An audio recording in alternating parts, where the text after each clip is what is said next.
مجھے رہزنوں سے غرض نہیں، تیری رہبری کا سوال ہے۔ اور بھائی غور فرمائے، حضرت سعید بن عامر کو گورنر بنا دیا، سیدھے سادے درویش سے آدمی تھے۔ کچھ مہینوں کے بعد حضرت عمر خود ان کے صوبے میں پہنچے، جامع مسجد میں سب لوگوں کو جمع کیا۔ جب سب لوگ جامع مسجد میں جمع ہوئے تو حضرت عمر فاروق نے فرمایا اپنے گورنر کے بارے میں بتاؤ کیسا ہے۔ یہ ہے جمہوریت۔ ادھر دیکھیں جی، میری بات پہ توجہ کریں، یہ جمہوریت ہے۔ گورنر سامنے کھڑے، فرمایا بتاؤ گورنر کیسا ہے؟ تو لوگوں نے کہا 4 شکایتیں ہیں گورنر صاحب سے۔ اس کو حضرت ابن جوزی علیہ رحمہ نے نقل فرمایا، 4 شکایتیں۔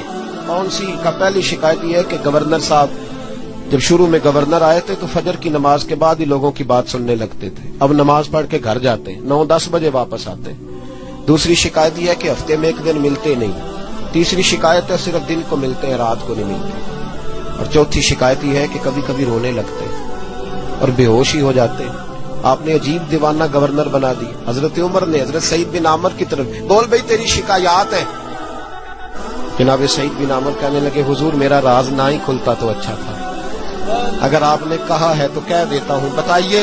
فرمایا تیری پہلی شکایت ہے کہ تو فجر کے بعد گھر جاتا ہے، 9-10 بجے آتا ہے۔ جناب سعید بن عامر رو پڑے۔ گورنر صاحب کہنے لگے حضور غریب ہوں، نوکر رکھنے کے پیسے نہیں، بچے میرے پاس موجود نہیں، بیوی میری بیمار ہو گئی ہے، 30 سال اس بھلی مانس عورت نے میری خدمت کی، اب بیمار ہے، نماز پڑھ کے گھر جاتا ہوں، اپنی معذور اور بیمار بیوی کو ناشتہ پکا کے دیتا ہوں، اگر اس کے کپڑے بدلنے والے ہوں تو اس کا وجود دھو کے کپڑے بدلتا ہوں، گھر میں جھاڑو دیتا ہوں، برتن مانجتا ہوں، لوٹتے دیر ہو جاتی ہے۔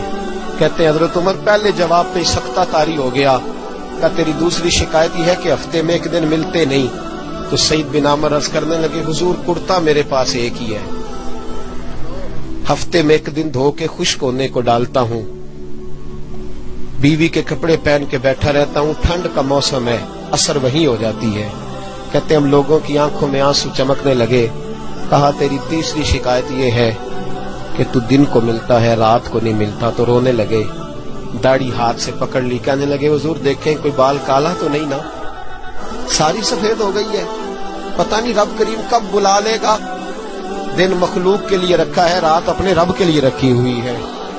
میں ساری رات اسے مناتا ہوں کہ مولا یہاں پردے رکھے ہیں تو وہاں بھی میرے پردے ہی رکھنا، اے اللہ یہاں تو نے وقار دیا ہے تو وہاں بھی وقار ہی دینا۔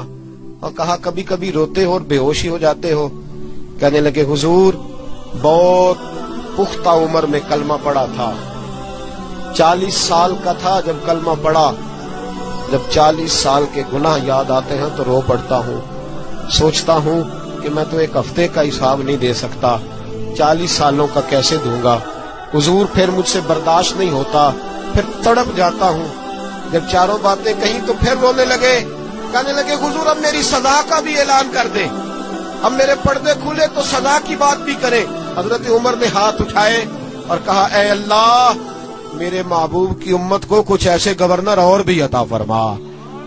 اپنے آپ کو سنواریں، اپنے آپ پہ توجہ دیں۔ بڑا ہو گیا خوابوں کی دنیا میں زندہ رہنا اور لفظوں اور جملوں کی اوٹ میں چھپ کے اپنے آپ کو مطمئن کرنا۔ اب ذرا عمل کی دروازے کی طرف بھی اپنے قدم بڑھائیں اور کچھ کام ایسے بھی کریں جو ہمارا اور ہمارے رب کا راز ہو، اور صبح قیامت وہ ہمارا خزانہ ہمارے کام آئے۔ ہمیشہ مدحت خیر الانام میں گزرے، دعا ہے یہ عمر درود و سلام میں گزرے۔ آخر